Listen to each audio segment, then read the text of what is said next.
All right, welcome. So let's go over the example.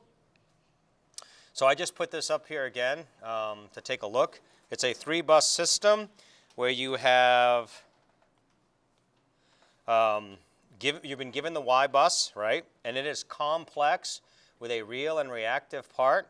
So one of the things that I encouraged you to do is to convert this Y bus, right? I said go ahead and make this a G plus JB. So convert it all the way through into the, go from a polar to a rectangular form. And then when you have that, then what you would say, at least in MATLAB, but I would also do this on paper, I would let B equal to the imaginary part of your Y matrix, and G would be equal to the real part of the Y matrix. And the reason why we do that is all those power balance equations, right? They have a bunch of terms in here, some G's and some B's, but you will notice there is never a J term, right? The J terms have been factored out when we separated the S equation, right? Because S was equal to V times I conjugate. We pulled out the J terms by figuring out what's the real part, what's the imaginary part. So all those J terms are taken out. So your delta P's and delta Q's don't have any J terms. And that's why it's important that you do this part, because it factors out or gets rid of the complex number J. So your B should only have numbers, and they should all be real, no complex numbers. It does have a J multiplier in front of it, but we've already factored that out by getting it into this form right here. Hunter. So if you did the opposite and you had G as your imaginary, would that not work? You can do whatever you want, but the equations are written in terms of G and B. So to me, it would be confusing to say, let G be the imaginary part and B be the real part, and then you have to switch it in the equations. So, you could call it, Hunter and Alex if you wanted to. I don't have an issue. It just is, when you're trying to implement the algorithm, it's probably easier to just use G's and B's, because if you recall from way back in your circuit analysis days, G we defined as conductance, which is 1 over R, and B, which is equal to your susceptance, which is 1 over our X value, right? So we've been pretty consistent in saying this is the real part, this is the imaginary part, G is real, B is imaginary. So if you use other variables, it's not a problem. It's just that you're kind of breaking from consistency or the norm. So you might find it a little awkward when you look in the future. Yes, sir? When you go from polar to rectangular, Yep. you have that, your angles are negative, and so you're going to have your J's be negative going into that same. Yes, you should only have negative J's in the diagonals. The G's stay positive in that diagonal. Yes, because if I look here, right? You've already done that. So it already has been done when you did the first Y bus. Right, right. So I didn't change it, but Yep. it's kind of Well, and if you remember too, right? G is equal to 1 over R, correct? Will you ever have a negative resistor? no. So how could you have a negative G? You can't, right? Can you have a negative X? Sure, right? You have a negative JX, right? Which is capacitance. So absolutely can have negative J's, because those could be capacitors or instead of inductors. So you absolutely can have negative complex numbers, but the real number should not be negative. Now when we get to these off diagonals here though, remember it is minus y12, which would be equal to minus 1 over r12 plus 1 over jx12. So when you do that, this makes it a negative G term, right? So you should have a negative G. I believe you'll have a negative G here. And, pardon? You do, good. And then the other thing too is if I look at this angle here, 104, that's up here, isn't it someplace? Which is the negative real part and the positive imaginary part, isn't it? So you would have a negative real term when you take the negative of it. One last thing over here before we move on. This, we've specified voltage. So that immediately tells me that's the slack bus. Do I see any bus voltages at bus 2? Nope. I do on bus 2? Bus 2, I don't see any voltages, right? So this immediately tells me, since I don't know V and theta, this has to be a load bus, right? So this is a load bus, so I don't know V2, nor do I know theta 2. And over here, I know a voltage here. So this has to be a PV or generator bus because I know one voltage. Even though I specified Q, I'm not going to use that, right? Why? Because this is going to be, I have the Q demanded, but I don't know what the Q injected in here. So whatever Q needs to be set up to go into this bus is what it needs to be, right? So I'm going to focus on the fact that it's a voltage. So I'm using P and V, not P and Q. So I've got gen, load, and slack. Okay? Make sense? All right, so here's the MATLAB script that I did.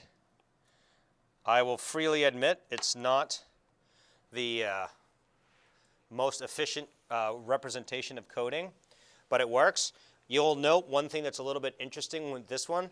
You'll notice my Y bus, I kind of made it, so this is the row 1 terms here. Whoops. This is row 1.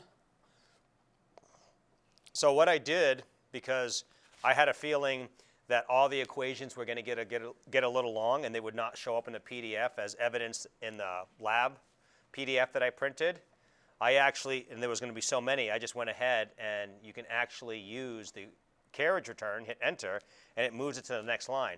And MATLAB is able to recognize, hey, that line hasn't ended, it hasn't terminated with a semicolon. So semicolon means essentially it's going to process the next line, okay? You can use return or you can use ... to indicate that you continued on. So that's line 1. This is line 2. And this is line or row 3.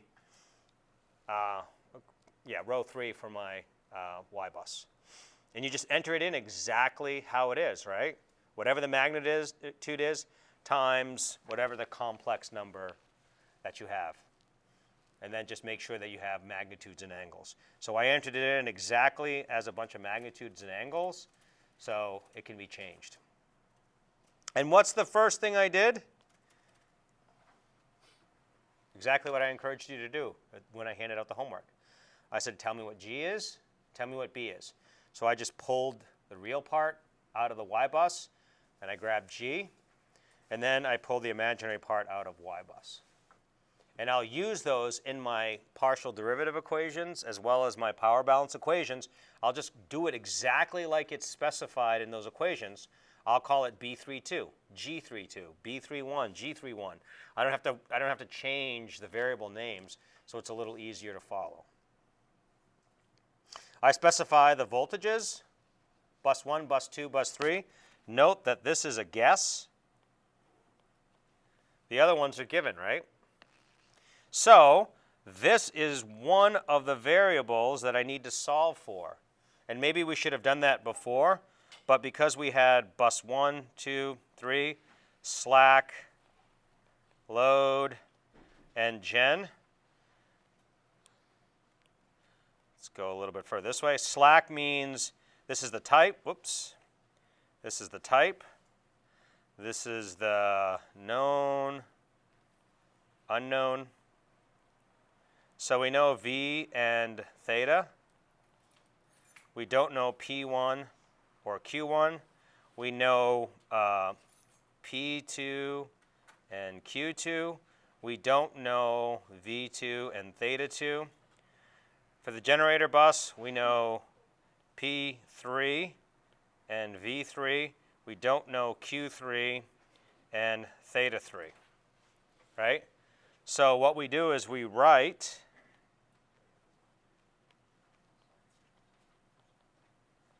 in this case,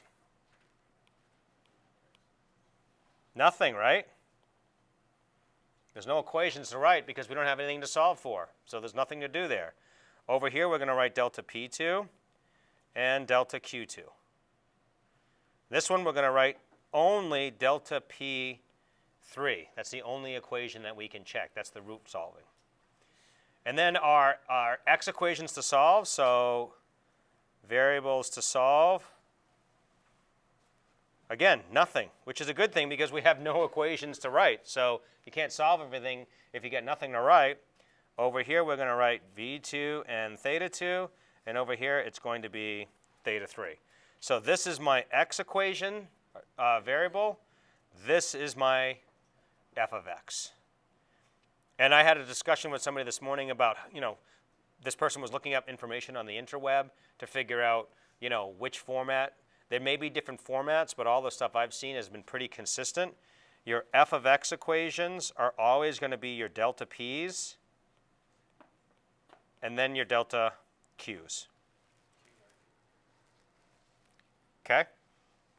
Always going to be delta p's and delta q's. Yes, sir? So do you not solve for the q of the generator because there's not an equation to solve? You can't.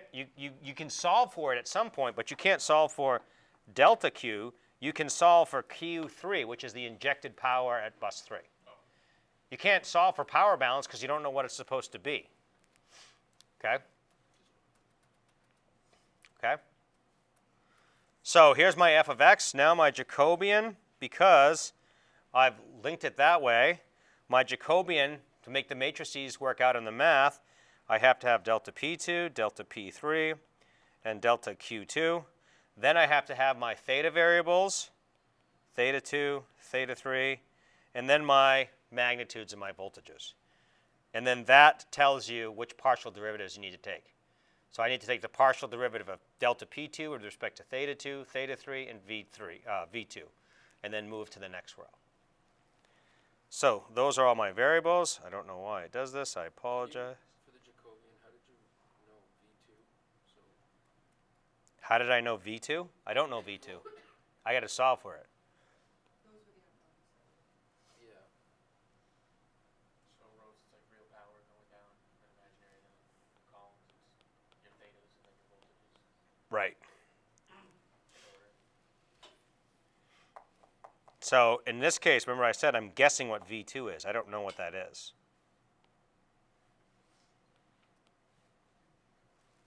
Okay? Theta 1, I know what it is, right? So I just put that in there. Theta 2 and 3, I'm guessing. Unless you're told otherwise, just assume 1 at an angle of 0.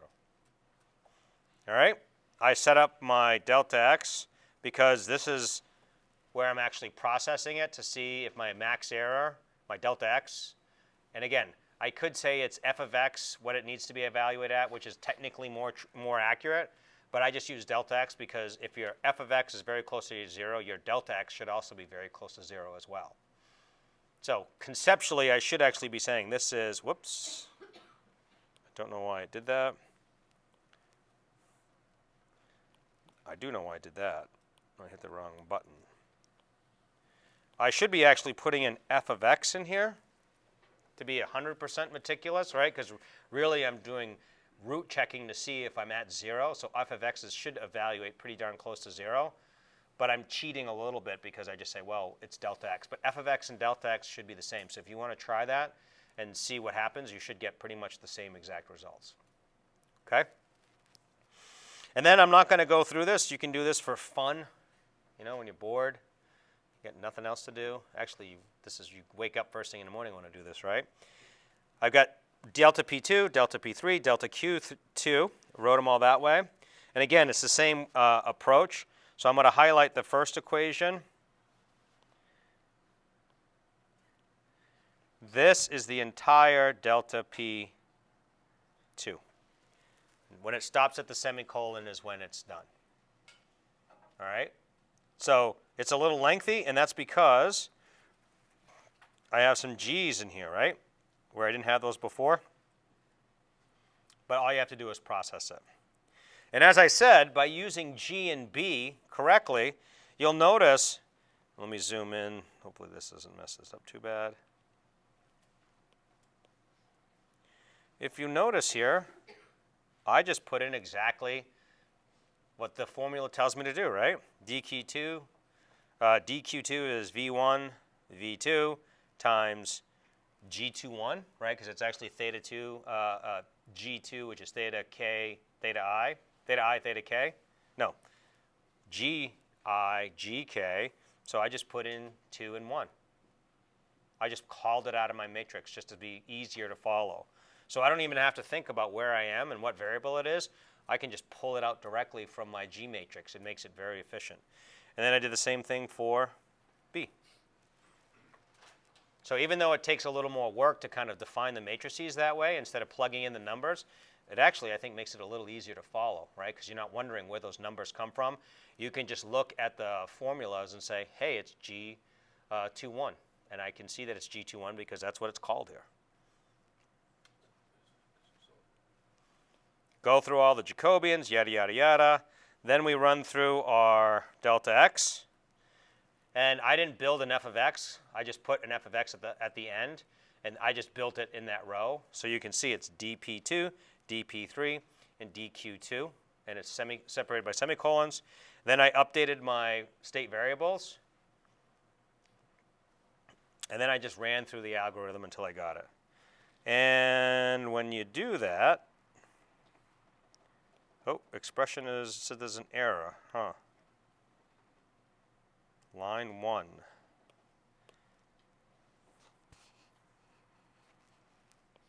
Why is there an error?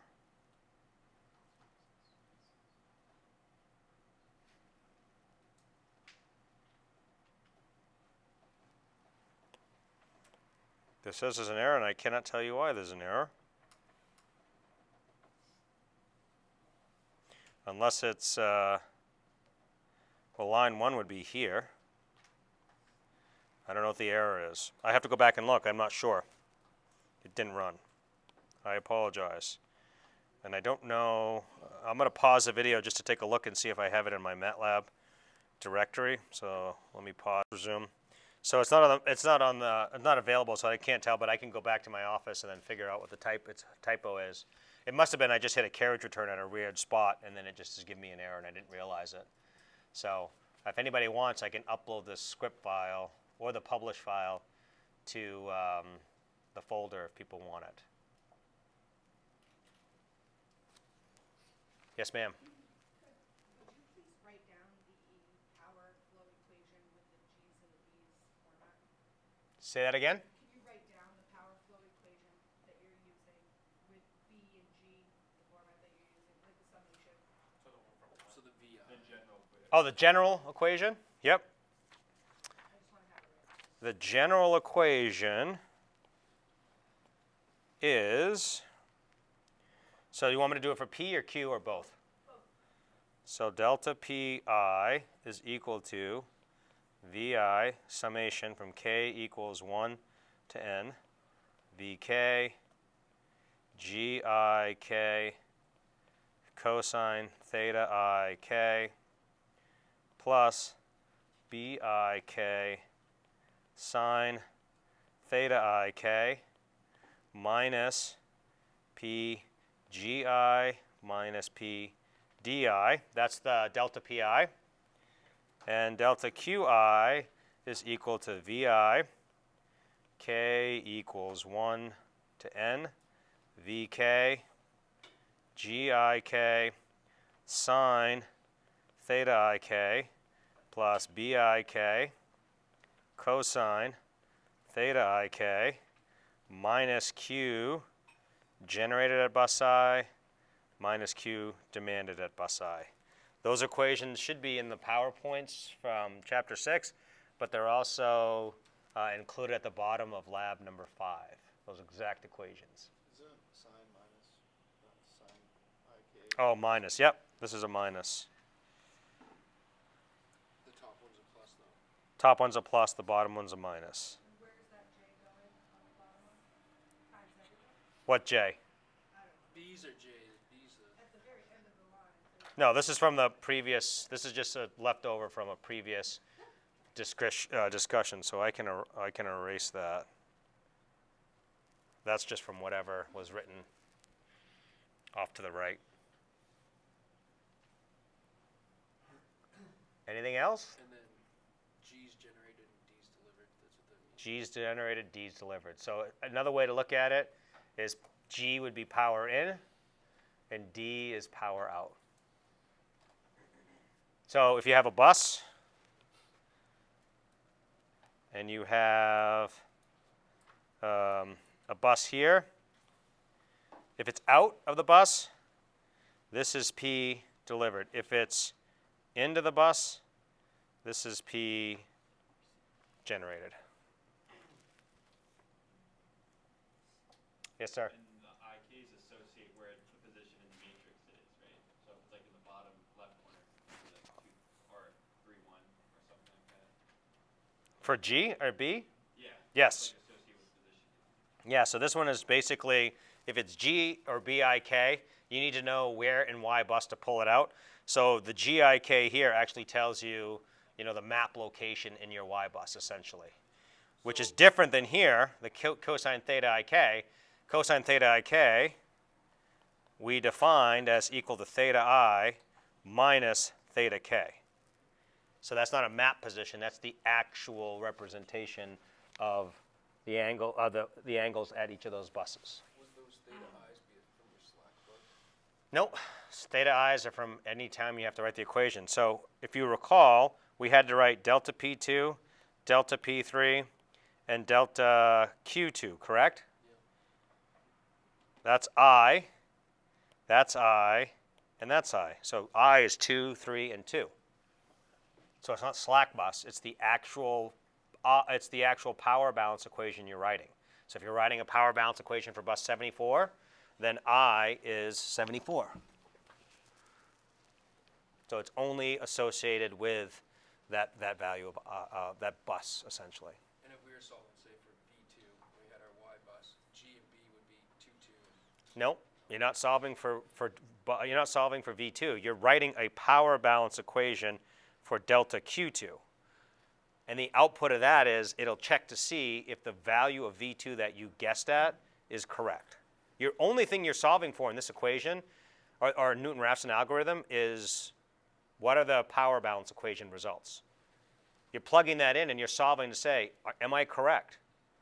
So the whole thing about Newton-Raphson is, I don't know if I've got the right answers, but I know that I do have correct answers when my power balance is 0. So the only equation that you're solving is the f of x.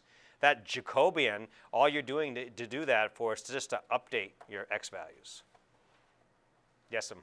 We don't always know P generated and P delivered. Though. If you don't know them, then you can't do a real power balance equation at those locations. So if you don't know P generated or P delivered, then you can't write a power balance. You better know the angle at that bus, or else you're out of luck. So for the homework you gave us 8.1, how do we determine the power generated and the power delivered? I saw the S power. For which bus? Any of the buses. It shows you on the diagram. Right, it shows us the S value of the bus. No, I think it showed you P and Q at the buses for the example. But if it shows you as S, you could still convert S to P and Q, right? But is it generated or delivered? What is the arrow? Is it pointing in or out? Well, I'm just saying, I didn't think both things were given. I'm pretty sure they were. I can go back in and look, but I have to insert another file because going backwards in this program just gets a little weird. One of those has the homework assignment stapled to the front copy. Right, but I'm just saying if we want to look at it and bring it up, I can do that. I just have to bring it up, adding a new slide. Does anybody want to see it again, or? So just take a look. Right, I'm looking at his Pardon? I can see the picture on his screen. And that shows the power being Yeah, delivered, but it doesn't show the power being generated. So there's no power being generated then.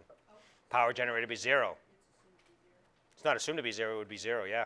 If you don't see an arrow going in, then the power generated is 0. But remember the rule. Just because it's a generator bus, that doesn't mean real power is going into the bus. That just means I know the exact amount of power that is scheduled at that bus. And I'm generating or supplying some sort of Q in that system, right, that is going to vary as much as necessary to maintain that voltage at that value. So a generator bus doesn't have to actually be a generator. It just says, I know what the P is. P is 0, right, in the case of a capacitor bank. So you'd have to have something there connected, but I don't have to show you what that is, just like in the real world, right? I could have a number of buses that represent some real-world device, but I don't actually have to know what that real-world device is. I'll just need to know that it's consuming 100 megawatts, and it's going to adjust the bus voltage. It's either going to dump VARs in or take VARs out to give me a fixed voltage. So just because I don't have generation there doesn't mean it doesn't make it a generator bus. Again, the only thing that makes it a generator bus from the purposes of load flow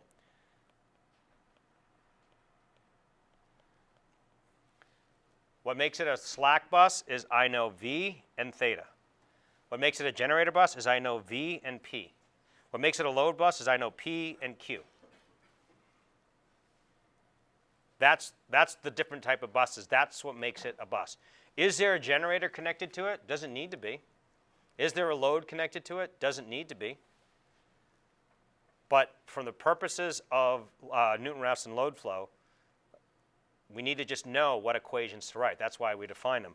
So instead of calling it a slack bus, we could call it a voltage bus. A generator bus, we could call it a PV bus. A load bus, we call it a PQ bus, to tell you what actually you know at the buses. And sometimes they're actually called that. But from a historical perspective, that's what we did. We call them slack, gen, and load. That's what more people were familiar with. And it's probably unfortunate now because it does confuse a little bit with the algorithm, but it still works. So there's no equation for slack, and then there's equation for... Can't write any equations of slack. You can't write any equations to solve for, but you certainly can write at the end P injected and Q injected to know what that slack bus needs to deliver. So absolutely can write an equation. You just don't use it to solve for your theta variables because you already know what they are. Anything else? Is this a good example? All right, let's go over the test.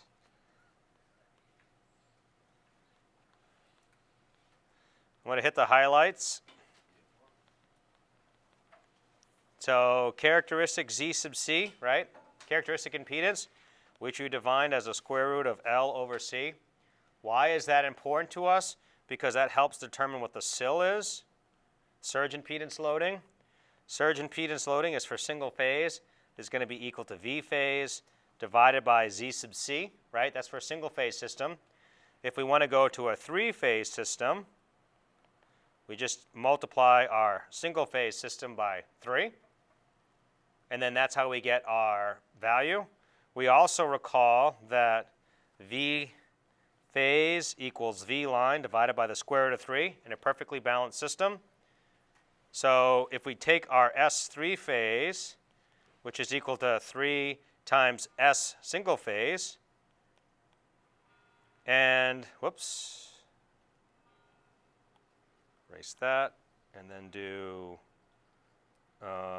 Z. Oh, I forgot to square it. Sorry about that.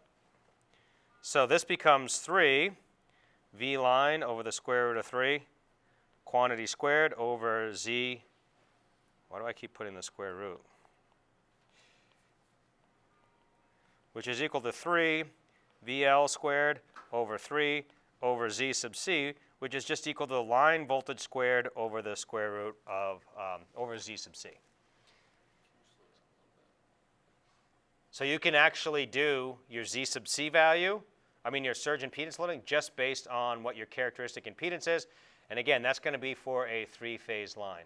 Why is that important? Because your surge impedance load will tell you, right, if you're greater than your surge impedance load, then the line consumes Q. If you're less than your surge, the line supplies Q. And remember, our line has this, right? Some capacitance and some impedance. Well, if I increase the load on my line and my voltages aren't changing all that much, essentially all I'm doing is really going to increase I. So my S in my line is I squared times Z, right? As I increase this current, I increase that value. And at some point, that surge impedance loading value, my current is so great that the VARs consumed in the line exceed the VARs supplied by the capacitance. Okay? So that's essentially what we're talking about when we think about surge impedance loading and the values that we have or the values that we represent. Okay? It's all based on what is consumed in the line.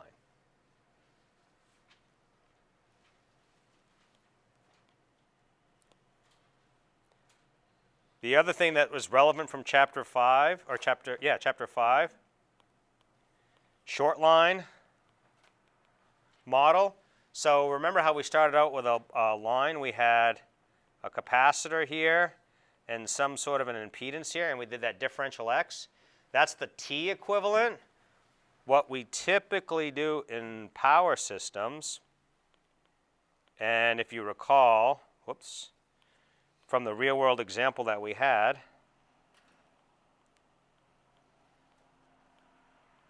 this is Z, Y over 2. We actually want to use the pi equivalent. We fix our receiving end voltage because they pay the bills. This is the load or sending end current.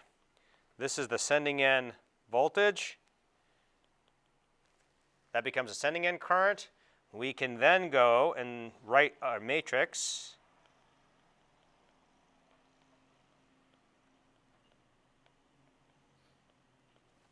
and do that, right? We can do it in terms of A, B, C, D. In the short line, these capacitors here are neglected because the Y over 2 values are so big that we don't really get much capacitive support for those particular capacitors. So we neglect them. So in a short line, all we have is this.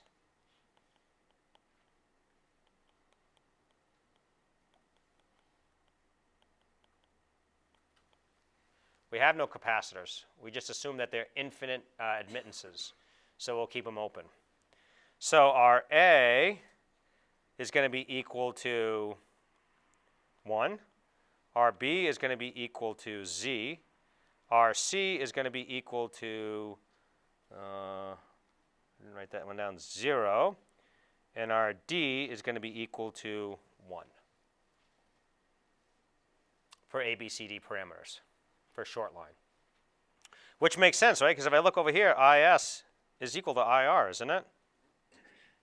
And VS is going to be equal to whatever voltage we have plus whatever the impedance is of the line times IR, right? So if we were to write these in standard format, this is A, B, C, and D, right? If we just write our equations out, A, B, C, D parameters, that's for the short line. What's the distance for the short line? Less than 50 miles.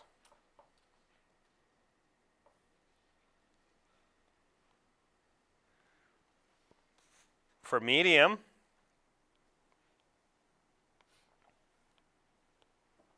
we cannot ignore those Y over 2s.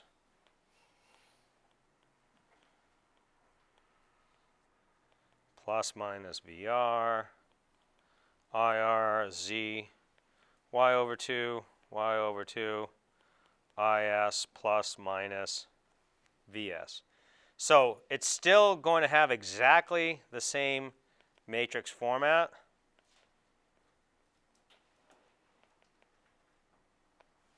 But now, because we have those capacitors, it's not going to just be as simple. So in the medium length line, A is going to be equal to 1 plus zy over 2. B is equal to z. C is equal to y times 1 plus zy over 4. And D is equal to A. So you just have to modify your ABCD parameters. It doesn't matter if it's short, medium, or long. You just modify your ABCD parameters for the pi equivalent. And that's going to be the focus of the test. It's not the t equivalent. It's going to be the pi equivalent. Okay? If I have, excuse me, if I have, let's see, what was I going to say? Oh, so remember, this has to be a phase voltage because you have a single phase representation, right? Because there's no such thing as a three-phase inductor or capacitor. There are three single phases. Those have to be phase quantities.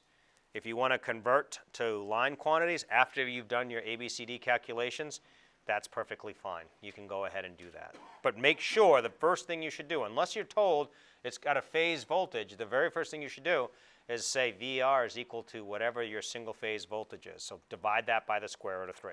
So if I tell you it's a 345 kV line, unless it's say it's got a phase voltage of 345 kV, your VR is going to be 345 kV divided by the square root of 3 at an angle of 0. That's going to be a reference again because they're the customers, they pay the bill, they dictate, within reason what you should be doing. Although, if you've been paying attention to what's been happening in California, that's a little different, right? They actually are switching off load, but there's going to be some ramifications coming from that. You wait and see in the next 5 or 10 years. There may not be actually, because if they realize the cost, did anybody read the article I said about putting stuff underground and how much more expensive it would be?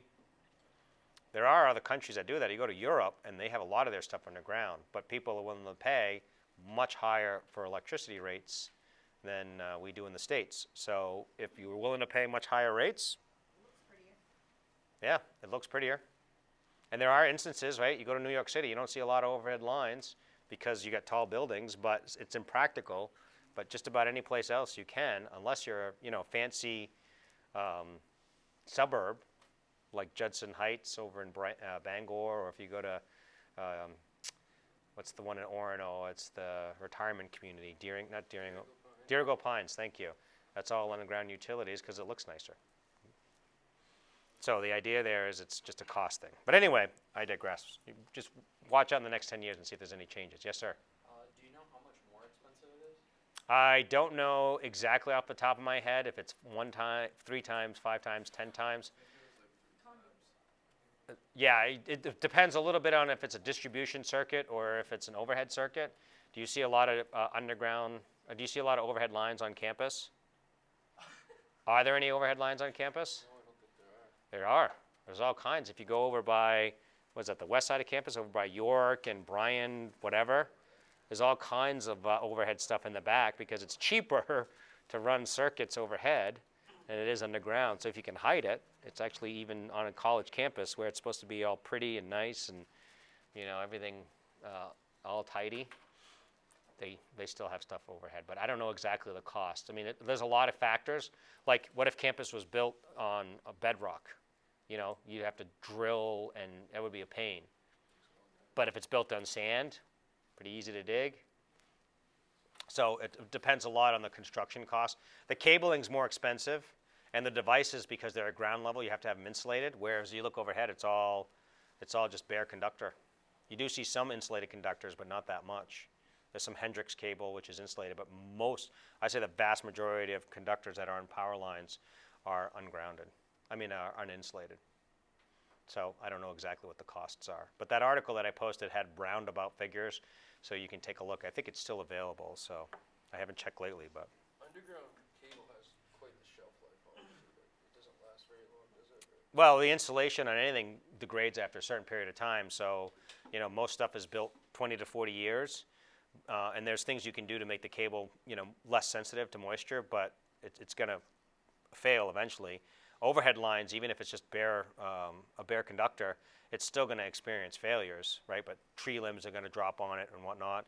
You do have some weather effect in aging, but it's minimal compared to the insulation and what happens. So, and if you think about it, insulation, it's working hard, right? I mean, if inside the cable is potentially 345 kV divided by square root of 3 to ground, so it has to be able to fight, the electrons inside the insulation has to be able to fight being wanting to align to allow current flow through there.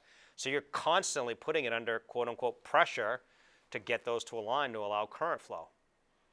Where in the air, it's the same thing, but the air is constantly moving, right? The air was there, a second later it's moved, it's changed patterns or positions. So that's why, you don't worry about it in the air because it's constantly changing and evolving, but that insulation cannot change. So it's constantly stressed, so it degrades just because of the fact that it's energized. Even though they tell you to keep cables energized, it's actually better for them because they don't get moisture. Believe it or not, they get a little warm, and then that keeps the moisture out. One of the things they tell you to do is they actually tell you to keep generators energized so you can keep them warm. Not spinning, but actually have heaters in there to keep them spinning, keep them warm. So anyway, so once you have all your calculations for VS and IS, you can calculate efficiency. You can calculate efficiency, which is just P out over P in. Remember, efficiency is P out over P in, not S out over S in. You can also calculate voltage regulation, which if you can't remember, V no load minus V full load over V full load times 100%. One sneaky thing that you can do to make your life easier, do you remember what the A coefficient was equal to? Anybody remember what A was equal to? The coefficient in front of VR. Right. So if we remember VS equals A VR plus B IR, I can say that A is VS over VR when IR equals 0, right? That's the way to solve for it. Isn't IR equal to 0 saying no load? So if I take my VR and,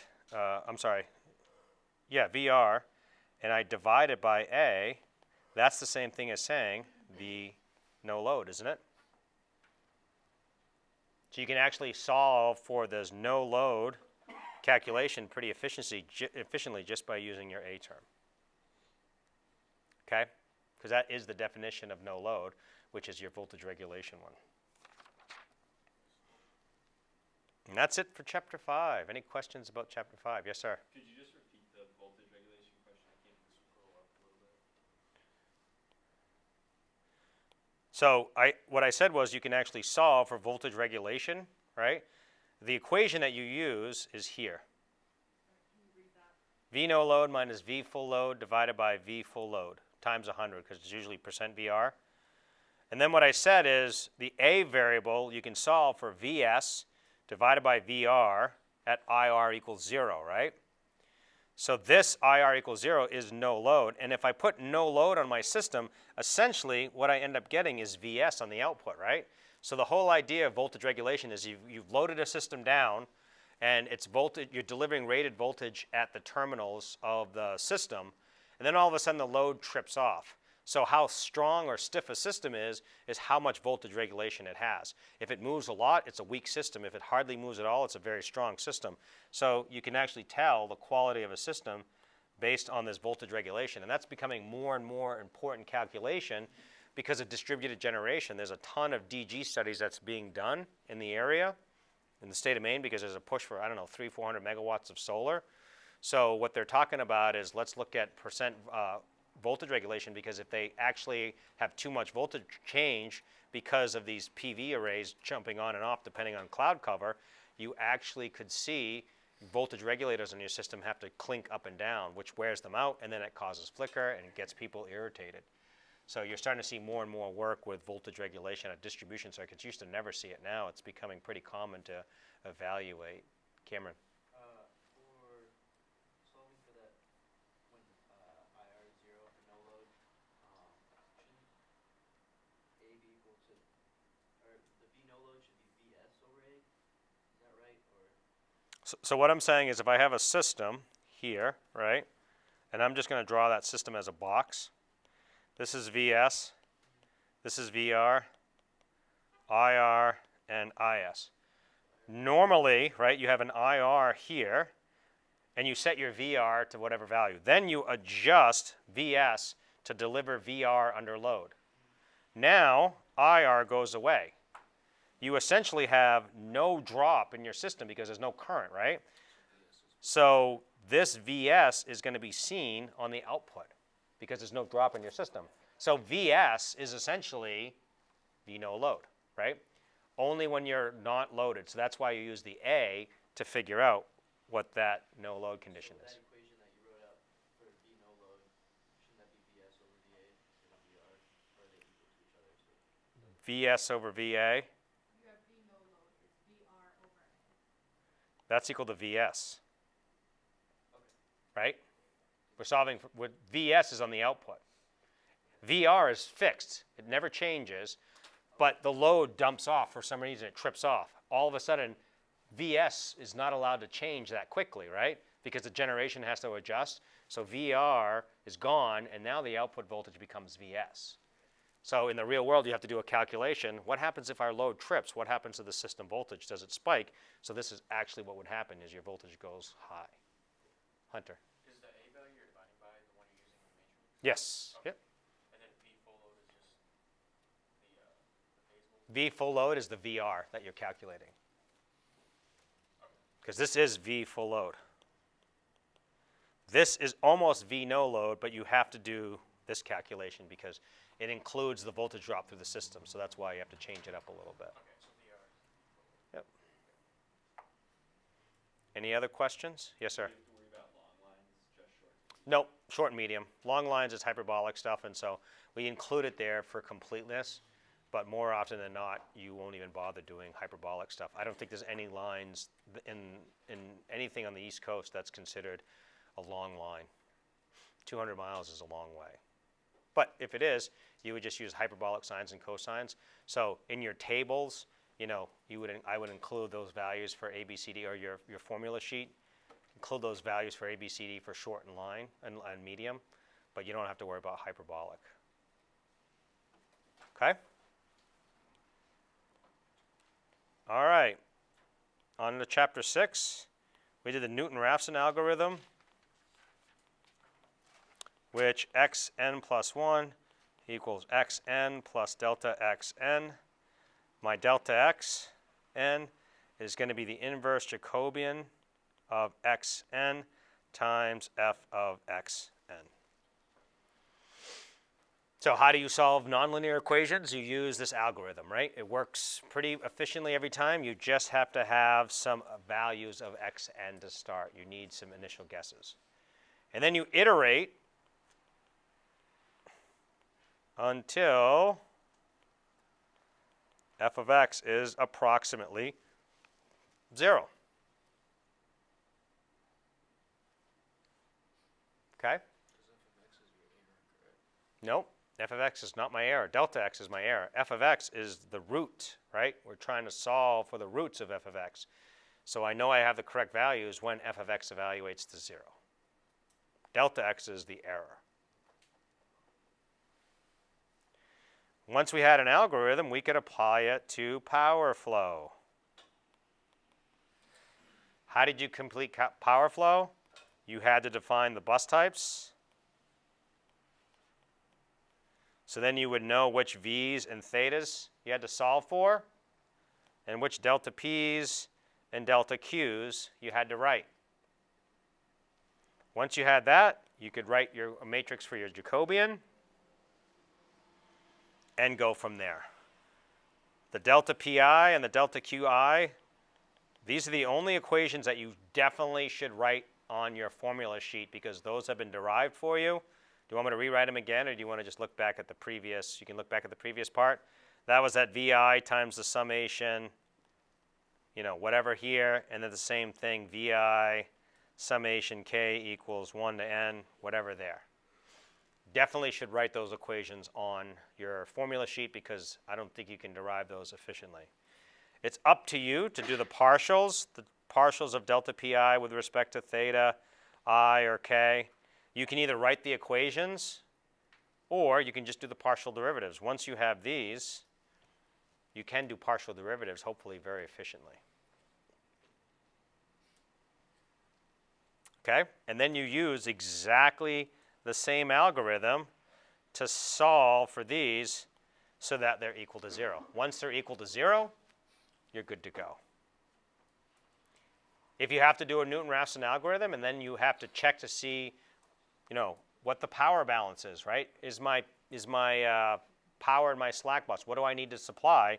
You can use this equation here, except just solve for the P injected at a specific bus, which means you do not include P scheduled, which you can't anyway because you don't know what it is. You're solving for P scheduled, right? So the delta P or delta Q is equal to some P injected minus P scheduled. I can actually say P injected, if I calculate it, is equal to P scheduled, right? So I'm solving for P scheduled using that summation term there. So if I don't subtract P scheduled because I'm trying to solve for what the power is at the bus, that's actually going to give me what I have to schedule for power at any bus. Load or generator. I mean slack or generator. Okay? And then the last thing we talked about was contingency analysis.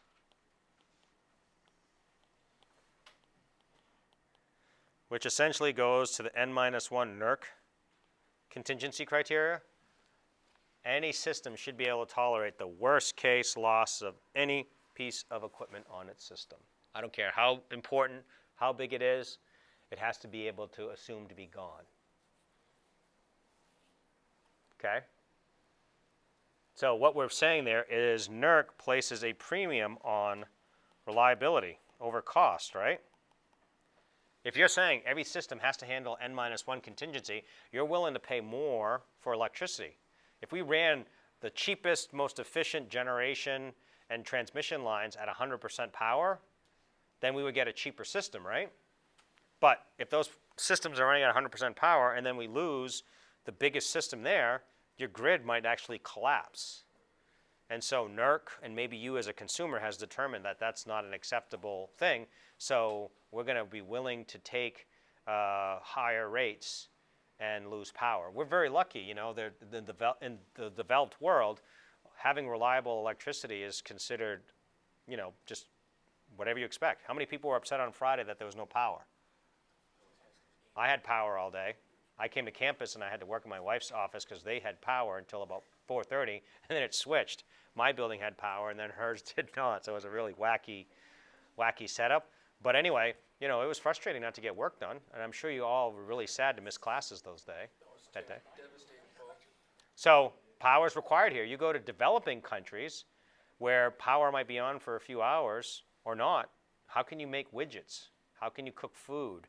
How can you, take showers? I mean, it's a very different way of living. And you adapt, clearly, right? But to do it for long periods of time, it's not practical to make really, fancy iPhones or whatever. And so people will criticize, third world, quote unquote, countries or developing countries, China, Taiwan. They must have pretty good power because a lot of high-end electronics are being built there, right? So there must be lots of generation. There must be lots of things happening because they lose power. You're not building smartphones. So you can say what you want, but, another way to look at it is they're doing something right. Ethan.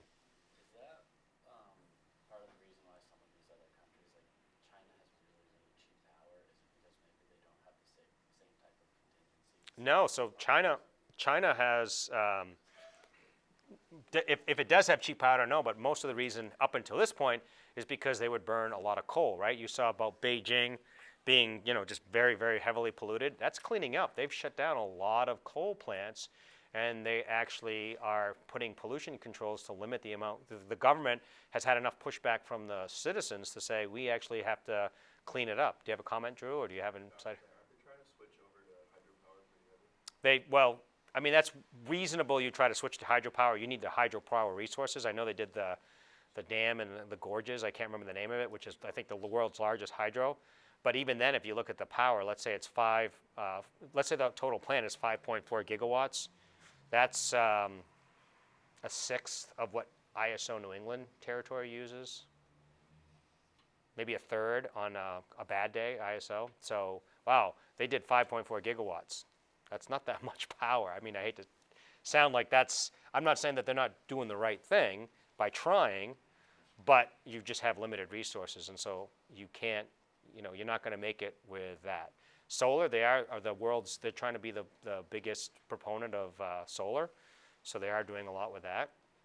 But yeah, I mean, you need energy someplace, so they burn a lot of diesel. They burn a lot of different things. So, and that's it for the test review. What do you think? Y'all ready? Yes, sir. So for the contingency analysis, like what type of questions would you be asking? Like A question might be, what does n-1 contingency mean?